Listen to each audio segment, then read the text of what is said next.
What is a margin of error and how do pollsters calculate it? To address these questions, we need to head back into the perfect theoretical world for a moment. Remember the estimate for the sample mean got above?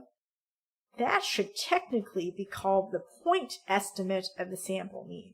If you take that number that you got for the point estimate of the sample mean and subtract the margin of error from it, you get the lower bound of your confidence interval. And if you take that number and add the margin of error to it, you get the upper bound of your confidence interval. It turns out it is not possible to calculate a margin of error without choosing a level of confidence first.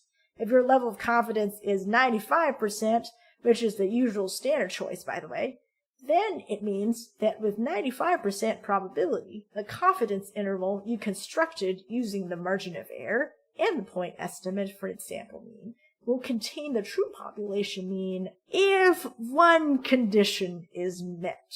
What is this one condition?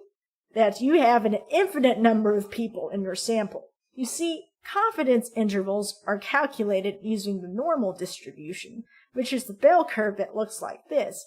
And with dummy variables, you don't get the normal distribution unless the number of people in your sample is infinity. There aren't even an infinite number of people on this earth, so obviously, pollsters are unable to meet this condition in real life.